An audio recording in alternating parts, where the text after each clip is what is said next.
La mariposa y la luz de la llama, de Leonardo da Vinci. Este relato, atribuido a Leonardo da Vinci, advierte sobre no dejarse engañar por aquello que nos fascina a primera vista, pues las apariencias engañan. En esta parábola, la experiencia de una mariposa simboliza a quienes se dejan llevar por la ambición, haciendo caso omiso de lo que tienen a su alrededor. Una hermosa mariposa volaba feliz en un hermoso día de primavera. ¿Qué día más bello hace hoy?, pensaba, mientras admiraba un campo lleno de vivos colores. De pronto, a lo lejos, vio una gran llama en una cabaña. Era el fuego de una vela que jugaba con el viento. La mariposa no dudó en ir a ver la llama de cerca. De pronto, su alegría se transformó en desgracia, pues sus alas empezaron a chamuscarse. ¿Qué me está pasando?, pensó la mariposa. El insecto retomó el vuelo como pudo y se volvió a acercar a la luz para comprobar qué pasaba. De repente sus alas se consumieron por completo y cayó al suelo malherido. Finalmente la mariposa dijo a la llama entre lágrimas: engañosa maravilla, eres tan falsa como preciosa. Pensé que encontraría en ti la felicidad y en cambio hallé la muerte. Bienvenido a tu programa, Bucabani. Bienvenido a otro capítulo de este proyecto en donde nuestro principal objetivo es aportar valor, en donde estamos orgullosos y gustosos de compartir experiencias, de traerte temas enriquecedores, en el cual a través de charlas, a través de historias, a través de reflexiones, buscamos crear ese ambiente para aportar experiencias, comentarios y lo más importante, que te lleves un conocimiento, una aportación de nosotros que con mucho gusto y valor tenemos el afán de compartirte historias de beneficio para tu crecimiento personal. Este proyecto llega a ti gracias al patrocinio de HR Alliance, servicios de consultoría y recursos humanos, a Training and Coaching, servicios de capacitación y acompañamiento en procesos de coaching y mentoring, a BSS Consultores, servicios de consultoría en sistemas de gestión de calidad y en procesos de acompañamiento en Lean Manufacturing, y a gerardosaldúa.com, que ofrecemos servicios de acompañamiento personal y organizacional en esquemas de coaching, mentoring y todo lo que se refiere a la parte de formación, educación, certificación en disciplinas de coaching. Y esta sesión no puede arrancar sin el compañero, sin mi brazo derecho, que siempre está consecuentando con preguntas, con temas de gran valor como el que tenemos hoy para ti. Le doy la bienvenida a Pedro. Bienvenido, estimado amigo. ¿Qué tal, Gerardo? Muy buenas tardes. Pues nuevamente compartiendo contigo este proyecto de Buca Bani. Me encanta compartir. Esto que nos acabas de mencionar me lleva a tener que hacer una reflexión, porque por un lado se dice que la primera impresión es la que cuenta. Sin embargo, en esta historia nos dice que la primera vista es engañosa, que las apariencias engañan. Por eso me lleva a tener que hacer una muy buena reflexión. Me quedo con lo que hemos aprendido a través del tiempo en sistemas de administración visual o me quedo con esta historia. O desarrollo la capacidad de poder decidir por cualquiera de las dos ante una situación determinada. Excelente historia, Gerardo. Te felicito, me encanta. Adelante, Gerardo. Bien, gracias, Pedro. Esta reflexión espero que en tu situación personal, en tu situación familiar, le des el enfoque y el sentido que pueda ser de beneficio. Esa capacidad de observar, de reflexionar antes de no impulsarse a la primera, de no atender una aparente oportunidad, una gran oportunidad, como a veces decimos. Es que era una gran oportunidad. Es que se me presenta una gran oportunidad y sí me gusta. ¿Qué tanto damos ese momento de análisis, ese momento de introspección antes de pisar el acelerador o antes de decir sí? Que quede para la reflexión personal. Pues bien, iniciamos con un extraordinario tema que hemos preparado para ti, el cual se llama El ser humano y la resistencia al cambio. Ese freno que a veces no estamos dispuestos a soltar para arrancar, ese tanto que pensamos para hacer algo. Y pues bueno, voy a ceder el control de la sesión al ingeniero Pedro. Adelante, estimado amigo. Gracias, Gerardo. Primero que nada, ahorita en este momento vino a mi mente lo que mucho se dice en las organizaciones. La única constante es el cambio. Vamos a dejarlo ahí sobre la mesa. De entrada, me gustaría hacer una referencia a las 3 leyes de Newton para de ahí hacer una analogía con lo que vamos a hablar el día de hoy acerca de este tema que hemos preparado para ustedes. El ser humano y la resistencia al cambio. La primera ley de Newton nos dice que un objeto no cambiará su movimiento a menos que actúe sobre él una fuerza. Esa es la primera ley. ¿Qué quiere decir? Que puede ir un objeto en determinada dirección y no va a cambiar si no hay alguna otra fuerza externa que lo haga modificar su trayectoria. La segunda ley de Newton nos dice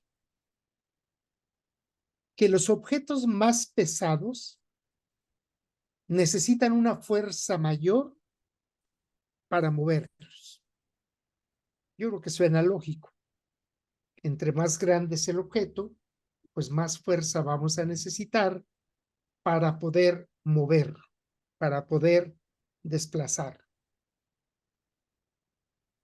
Y la tercera ley de Newton nos dice que por cada acción hay una reacción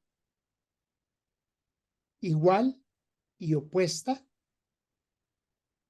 en un equivalente de unidades que puede ser de peso o bien de fuerza. ¿Qué te parece, Gerardo, esto? Haciendo una analogía con el tema de hoy. Me encanta porque estamos hablando de los principios de la iniciación de la materia y que todo parte a partir de hechos reales y al final de cuenta entendemos que desde las emociones tenemos un valor notable para poder considerar una reacción y al mismo tiempo me gusta porque pues es una analogía que nos puede llevar de una forma práctica a entender el por qué en ocasiones nos cuesta hacer o tomar ciertas decisiones. Muy bien. Gracias, Gerardo. Con esto que acabamos de escuchar, reflexionemos. Conforme vayamos realizando el recorrido por lo que les hemos preparado el día de hoy.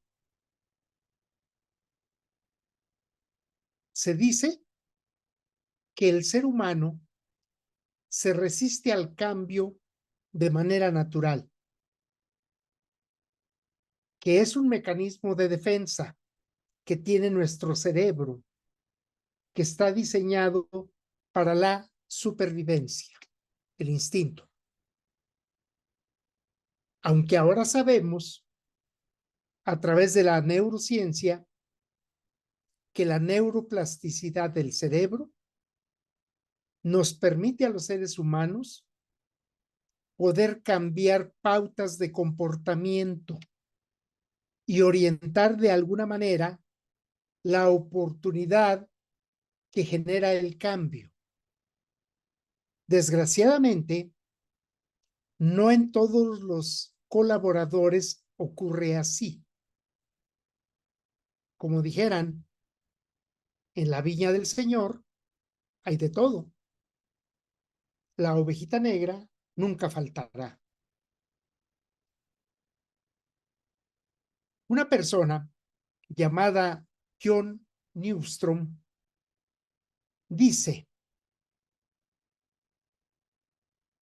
que sí se puede identificar la resistencia al cambio en comportamientos específicos en las personas,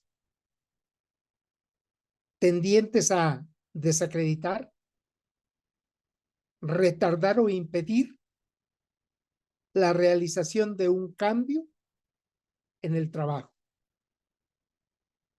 porque ellos creen que constituye una amenaza contra sus necesidades de seguridad, de integración social, de estatus o de autoestima. Creo que aquí está el meollo del asunto. Entonces, la resistencia surge de diferentes formas, al igual que en las personas, en las organizaciones, ya que esta puede darse a nivel individual, en los equipos de trabajo o en la organización en general, pudiéndose manifestar abierta o veladamente, de forma inmediata o diferida, lentamente, pudiendo llegar a ser, altamente dañina para las organizaciones. ¿Cómo ves, Gerardo, esto? Desde tu punto de vista, danos tu comentario. Perdón, tenía el micrófono cerrado. Bueno, en primer lugar, me gusta porque hemos comentado en varias sesiones que todo empieza desde el individuo, que todo empieza desde trabajar desde uno mismo.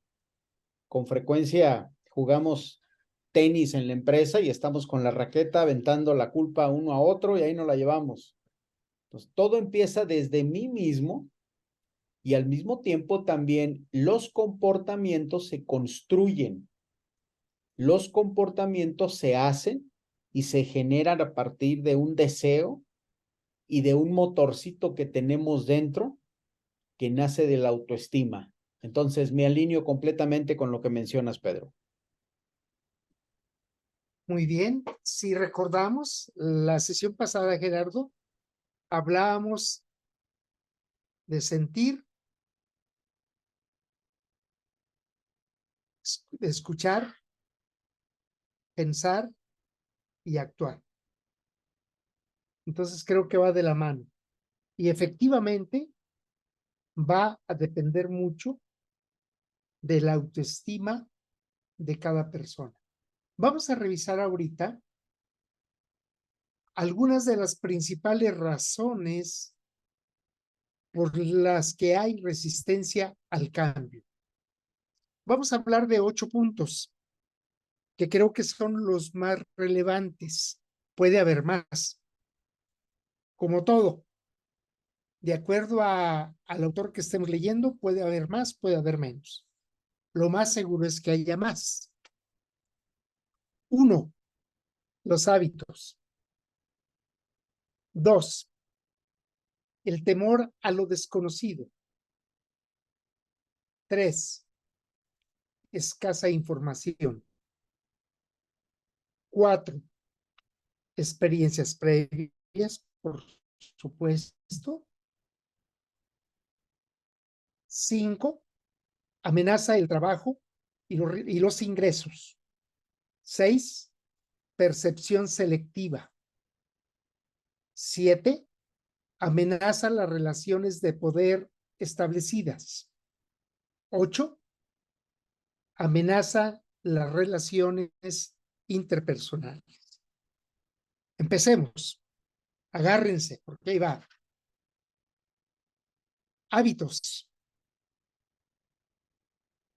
Estos se convierten en un obstáculo por el grado de arraigo que tenemos.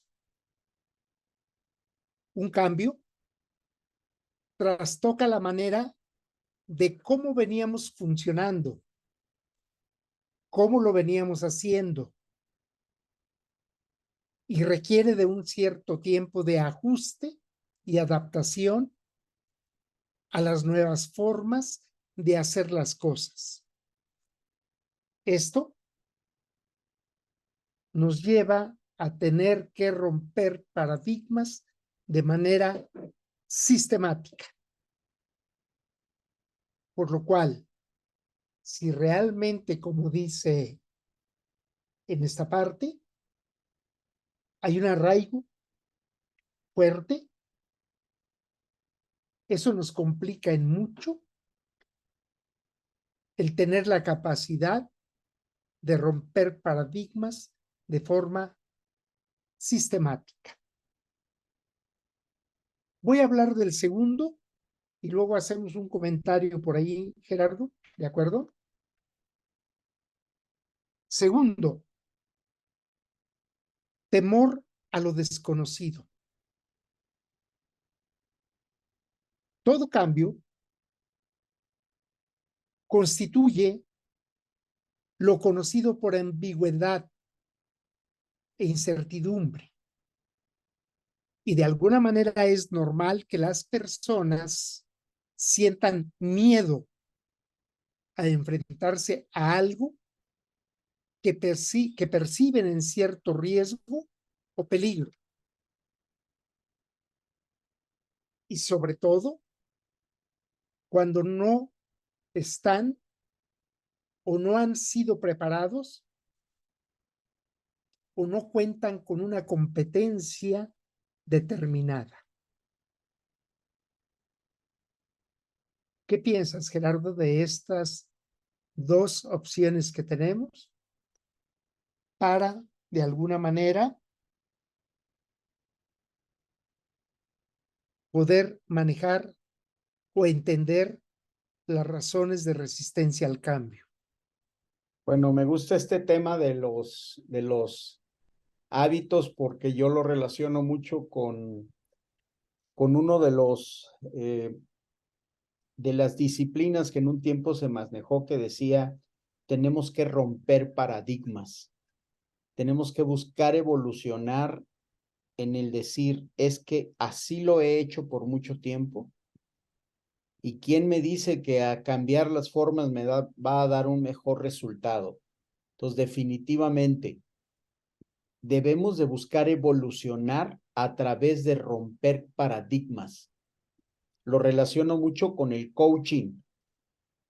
En ocasiones vemos creencias limitantes, trabajamos y las cambiamos, pero conforme vamos evolucionando, esas creencias que se convirtieron de limitantes a potenciadoras, más adelante van a ser también limitantes, porque ya estamos en un nuevo entorno, en una nueva realidad.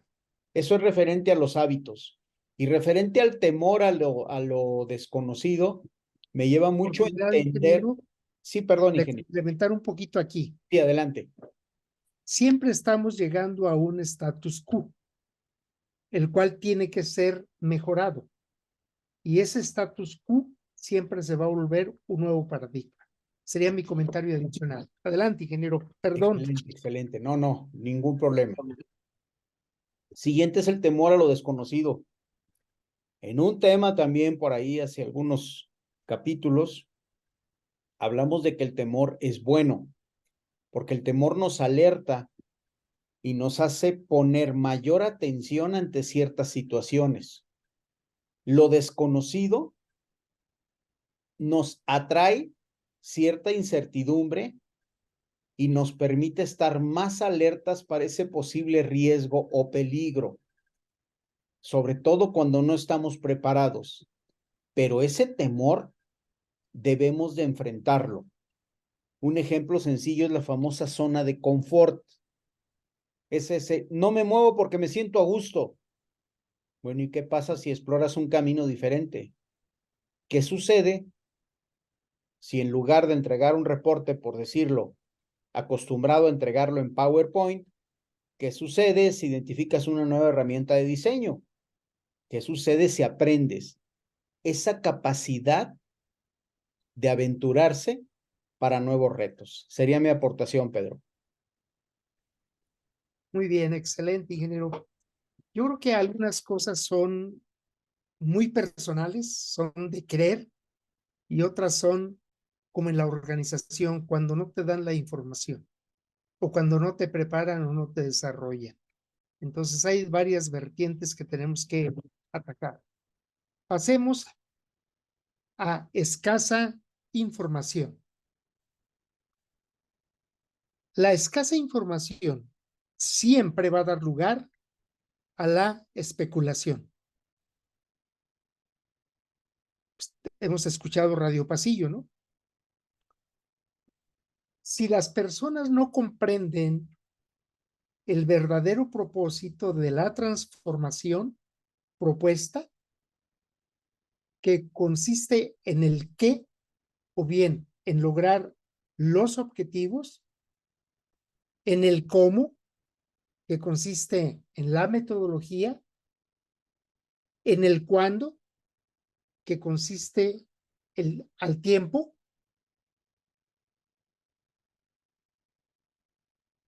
habrá resistencia al cambio. Imagínate, no sé cuál es el objetivo, desconozco si hay una metodología, no sé para cuándo va a ser. Y aquí podemos aplicar la herramienta de 5 Ws más 2Hs y podemos seguirle. No sé quién lo va a hacer.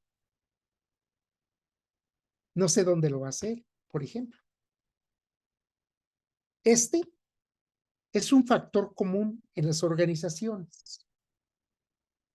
Siempre que yo en lo personal, en las intervenciones en diferentes empresas, he preguntado a las personas si se cuenta con toda la información necesaria para realizar de manera efectiva su trabajo, la respuesta ha sido no. No se da el efecto cascada en la organización de forma efectiva. Aparece un efecto que le llamamos sombra, que quiere decir que la información que el alto directivo quiere comunicar al último nivel de la organización no llega porque se va quedando en cada uno de los diferentes niveles de la empresa. Imagínate una empresa con N niveles, 11, 8, 9, pues no llega a nada al último nivel de la organización.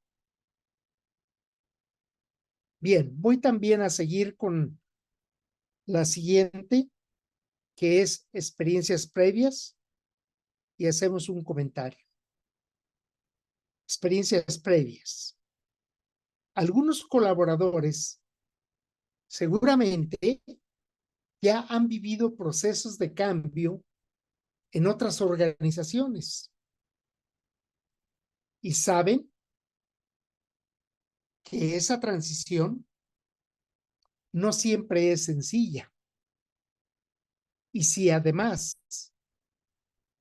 su experiencia fue complicada, estos mostrarán una mayor resistencia al cambio. Adelante, ingeniero, con tu comentario. Sí, la parte principal de esta reflexión previo, Pedro, Sí, quiero nada más remarcar, hablaste sobre escasa información y sobre experiencias previas. sí, Bien, la escasa información es uno de los temas que cuando me toca atender situaciones de formación de habilidades en niveles mandos medios o superiores, hago énfasis en que es importante contar con información confiable. Si yo no tengo información confiable, no es posible que tenga decisiones asertivas. La escasa información da lugar a especulación, totalmente cierto. Una de las metodologías de análisis de problemas es valida la información que tienes antes de tomar un análisis para realizar acciones en el proceso. Ese preguntar a las personas, ese indagar se llama en el esquema de cultura de desarrollo organizacional, siempre se toma en cuenta el punto de origen de la información. Y en este efecto, en este llevar conclusiones, los colaboradores juegan un papel importante. Y aquí menciona también la parte de experiencias previas, es qué ha sucedido, pero que solo te va a servir como una fuente para considerar un sistema completo. Al final de cuentas, debes de atender la situación en una forma objetiva. Sería mi aportación, Pedro. muy bien. Gracias, ingeniero. Vamos a tocar otros dos puntos y hacemos otro comentario. El quinto, amenaza el trabajo y los ingresos. Los colaboradores tienen el temor de no poder realizar las nuevas tareas con éxito y la amenaza surge, sobre todo cuando su sueldo está ligado estrechamente a la productividad. Por ejemplo, sueldo fijo más sueldo variable. O bien, bonos de productividad que muchas veces no dependen de uno directamente. Depende de otros, depende de otras áreas, depende a veces de factores externos. Por ejemplo, es claro que cuando tienes una amenaza directamente a lo que te compete en cuanto a ingreso, pues definitivamente vas a tener lo que dicen las leyes de Newton, una reacción. 6, percepción selectiva. Esto no es más que una distorsión del pensamiento que surge ante situaciones que la persona evalúa y que pueden alterar su equilibrio. Este mecanismo hace que el individuo procese de manera selectiva lo que ve o lo que oye para de alguna manera mantener intactas sus percepciones. Adelante, ingeniero, con tu comentario acertado. Gracias, Pedro. Lo voy a dividir en la parte desde un enfoque que es lo que yo trabajo en las organizaciones. ¿Cómo hacer para que todas las iniciativas que genere la organización, la gente las compre? ¿Cómo hacer para que todo aquel cambio en el trabajo, aquel cambio en los esquemas de operación, en las formas de operar un equipo, en la asignación de más equipos a los que vienes realizando? ¿Cómo hacer para que las personas lo tomen para bien y no lo sientan como una amenaza? La experiencia me dice de que cuando trabajamos directo con la gente y cuando tenemos una comunicación en doble sentido, las situaciones funcionan. Si solo generamos órdenes, si solo damos instrucciones de qué se va a hacer, pero no se dice el por qué o el para qué, las situaciones se pueden convertir en un problema. Estoy de acuerdo que los bonos no va a depender al 100% del trabajador. Estoy de acuerdo que el cumplimiento de los programas de producción no va a ser directo del trabajador. Y una situación que se está viviendo ahorita todavía es con la parte de cadena de suministro. Oye, yo tengo mi equipo preparado, pero pues no me han suministrado material. Entonces, ¿qué hacer para que la persona se enganche, acepte, compre la idea de evolucionar? Un elemento clave se llama confianza. Sería mi aportación, Pedro. Excelente, ingeniero. Muy bien, me encanta. Vamos a los dos últimos. Amenaza las relaciones de poder establecidas y amenaza las relaciones interpersonales. Vamos por la número 7. Amenaza las relaciones de poder establecidas. En todas las organizaciones, o sea, no se salva ninguna, hay relaciones de poder. Y son esos colaboradores los que en cierto momento pueden presentar resistencia al cambio simplemente por el hecho de perder la autoridad y el poder que les habían conferido o bien que se habían ganado en el medio ambiente laboral. Viéramos o no, hay personas en las organizaciones que les llamamos seguidores y van tras una persona de este tipo. A veces ni siquiera son jefes, pero son reconocidos moralmente por el personal y lo siguen y le hacen caso. Y a veces, desde la gerencia, desde la dirección, no se tiene esa capacidad de detectar. Recursos humanos, tampoco. Número 8. Amenaza de las relaciones interpersonales. La reorganización del trabajo, movimiento de personal y la reestructuración interna, de alguna manera, asigna a los colaboradores nuevos lugares de trabajo y funciones a desempeñar, lo cual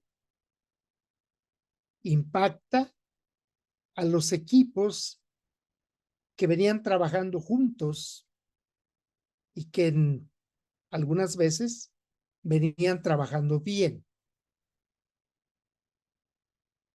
Por lo que ahora es necesario conocer la personalidad de los nuevos miembros y viceversa, de los miembros a los nuevos jefes, y acoplarse de manera efectiva para lograr resultados.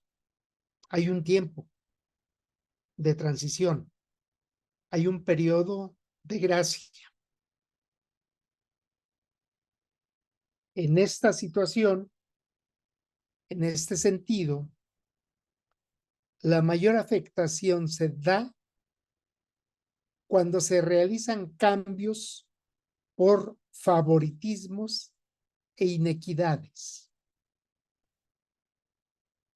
Adelante, ingeniero, con tu comentario. Dos temas fuertes, Pedro.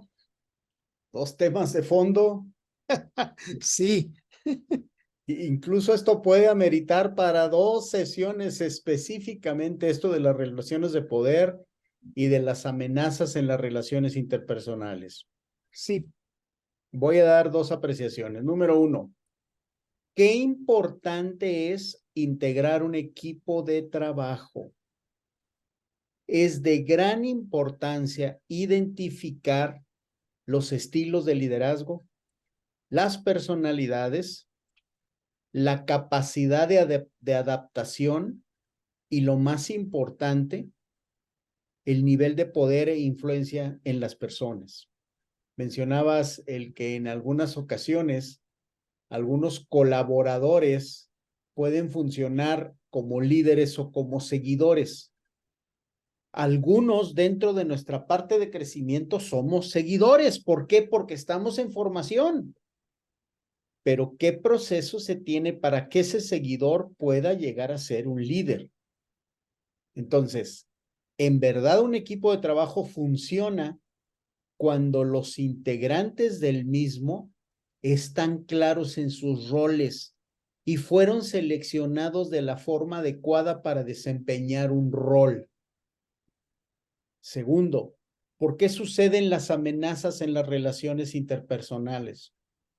Uno, porque hay líderes que no saben ser líderes. Piensan que el hecho de dar órdenes es ser líder. O piensan que el hecho de pedir resultados es ser líder.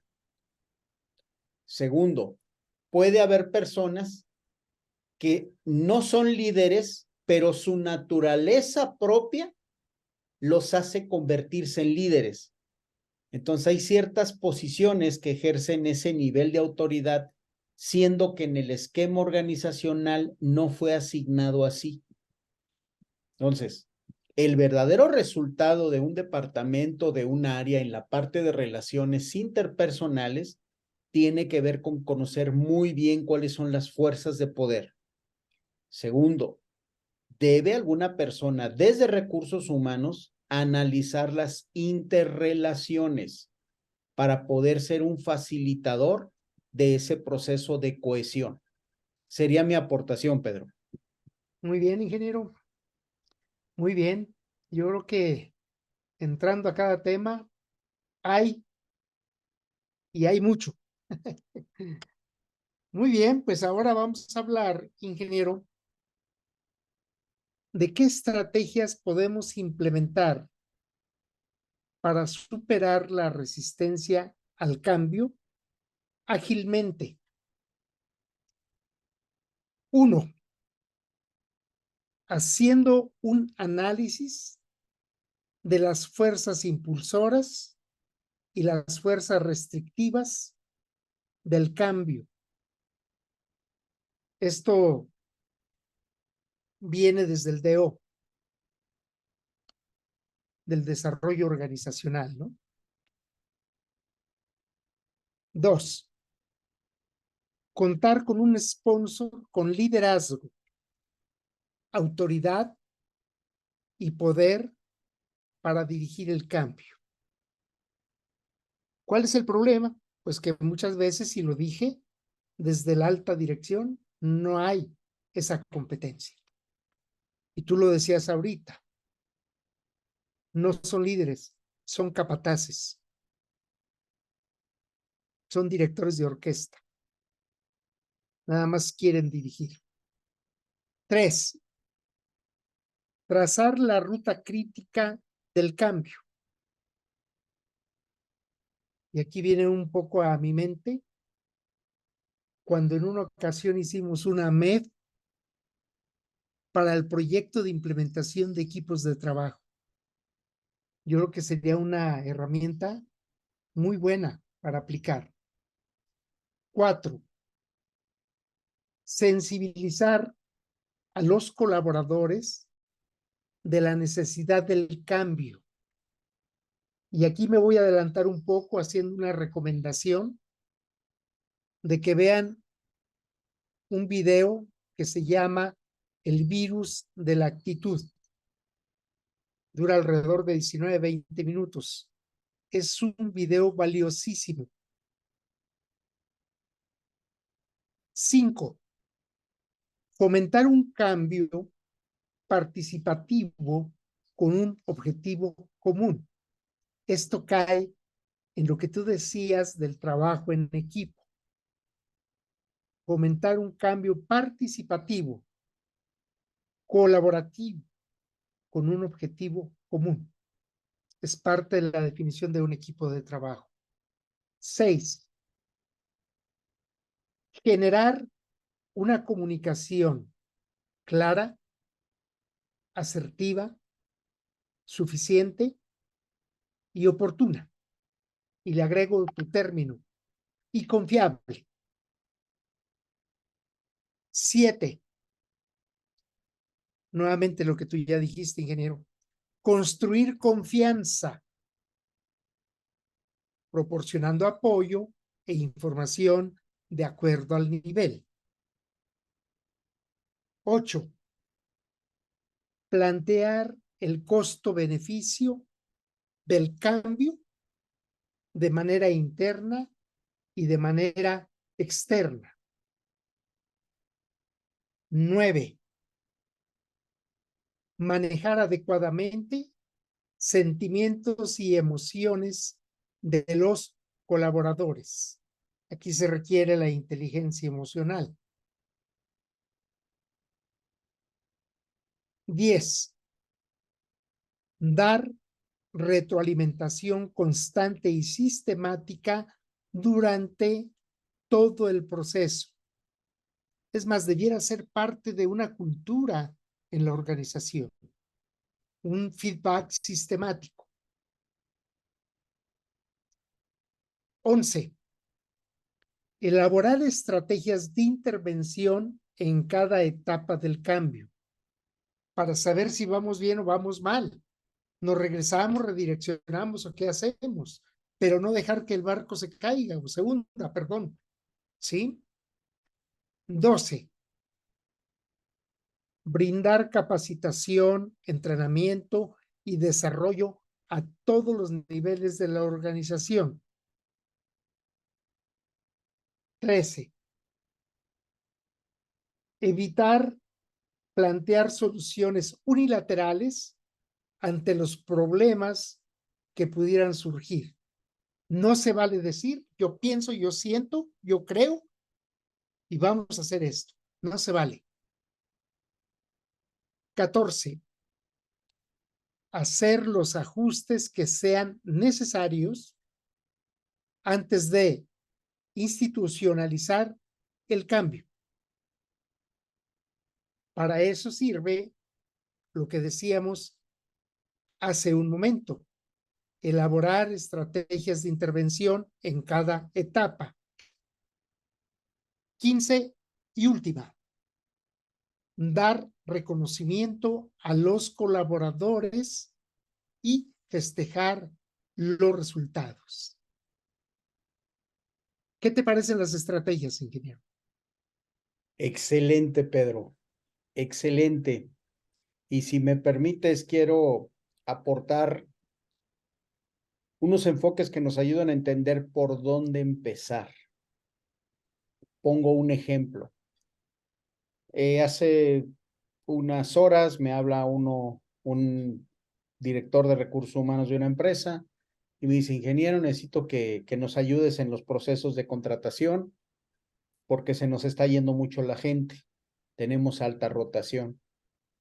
Y le digo, ok, ¿el contratar personal nuevo te va a solucionar el problema de que la gente se siga yendo? Segunda pregunta, ¿has tratado de indagar internamente qué está sucediendo? Tercero, ¿Has tratado de identificar por qué se va la gente? ¿Cuáles son los motivos? Entonces, ¿con esto qué quiero decir? Primero, cada empresa es un sistema y es una situación específica. No puedes dar la misma medicina para atender un síntoma.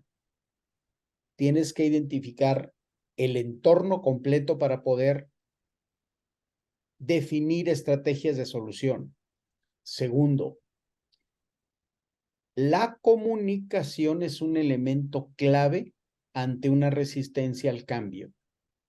Ese escuchar, ese generar sesiones, ese trazar rutas críticas, ese sensibilizar a los colaboradores, ese entender, lo mencionaba Pedro, y también lo quiero remarcar, ese video del virus de la actitud es un video ya que tiene algunos años, pero aún así vale la pena verlo. Entonces, estas estrategias que estamos recomendando, que son 15, no quiere decir que sea necesario aportar las 15. Habrá que ver cuál es la situación y cuál es el 80-20. Quizá de esas estrategias 4 te puedan dar el resultado para ese despegue, pero principalmente yo me enfocaría comunicación, liderazgo, trabajo en equipo y cuidar los ingredientes del pastel. ¿Cuáles son los ingredientes del pastel? ¿Quiénes están en tu equipo? Voy a decir algo fuerte y duro, y perdón si con esto hiero a alguien. Está comprobado que más del 20% de las personas que están en una organización no aportan valor. ¿Por qué? Porque están en una posición que no les corresponde. Entonces, ¿qué estrategias podemos implementar para esa resistencia al cambio? Será evaluar y será definir una forma de atender ese diagnóstico. Sería mi aportación, Pedro. Te faltó disciplina, ingeniero. Siempre te falta disciplina. ¿Es algo personal o qué? Sí, ¿verdad? Hay que agregar el concepto de disciplina, definitivamente. Los equipos de trabajo a veces se forman, pero no les enseñamos a ser disciplinados. Entonces creo que es un ingrediente también clave que podemos agregar. Ahora, con estos 15 puntos, ingeniero, pudiéramos hacer una especie de checklist y decir qué sí hago, qué no hago, y de ahí empezar a trabajarle. Ahora, vamos a pasar a la conclusión, ingeniero, y voy a hablar acerca de lo que yo pienso. Primero, no tomar a la ligera los cambios a implementar en la organización, porque a veces así lo hacemos. Otro, asegurar que los propios directivos entiendan las implicaciones del cambio. Uno más, generar un proceso que asegure el trasfondo para una mayor efectividad. Ahí cae la disciplina. ¿Qué hay atrás de todo? Está el factor humano. ¿Qué y cómo tiene que ser el factor humano? Finalmente, establecer un proceso ordenado y consciente. Y voy a decir una serie de pasos que pueden ser menos. Un diagnóstico, un plan, capacitación, entrenamiento, acciones, medición, evaluación y análisis, retroalimentación, redireccionamiento y continuar. Con eso termino, ingeniero. Bien, Pedro. Antes de hacer algunas recomendaciones de lectura, te quiero comentar que este programa llega a ti gracias a la contribución de HR Alliance, servicios de consultoría en recursos humanos, a Training and Coaching, servicios de capacitación, entrenamiento y formación en coaching y mentoring, a DSS Consultores, quien te ofrece asesoría en sistemas de gestión, atiende todo lo que requieres en acompañamiento, procesos de cambio en esquemas de Lean Manufacturing, y a gerardosaldúa.com, quien te apoya con procesos de headhunting para posiciones estratégicas, que te apoya en procesos de acompañamiento de coaching y mentoring, desde individual hasta organizacional. Y bien, me voy a permitir pedirle a Pedro si tiene alguna literatura que nos pudiera sugerir para atender este tema de resistencia al cambio, que nos sirva como para reforzar este aprendizaje. Ingeniero. Hay un libro de John Maxwell, Piense para obtener un cambio. Perfecto. Pues ahí tenemos la recomendación. Perdón, ingeniero, la editorial Casa Creación. Muy bien, ¿lo pudiera repetir completo? El libro es de John Maxwell. El nombre es Piense para obtener un cambio y la editorial Casa Creación. A Strand Company. Perfecto, ingeniero. Gracias. Bueno, pues con esto cerramos. Tengo una frase, un pensamiento que me gustaría que nos lleváramos para terminar esta sesión, en la cual nuestro objetivo principal es que tengas un buen sabor de boca para atender ese cambio que buscamos. Dice, el afán de perfección hace a algunas personas totalmente insoportables. Es de Peel's Book. No busques la perfección, enfócate en hacer las cosas bien constantemente. Gracias por acompañarnos en esta sesión. Te recuerdo, estamos preparando siempre temas de interés que consideramos pueden darte valor en ese proceso de cambio personal, en ese evolucionar hacia nuevos entornos, nuevas situaciones y lo más importante, y no lo olvides, el único ganador en esta sesión eres tú. Gracias, excelente tarde y nos apuntamos para la próxima. Hasta la siguiente. Hasta la siguiente. Bye.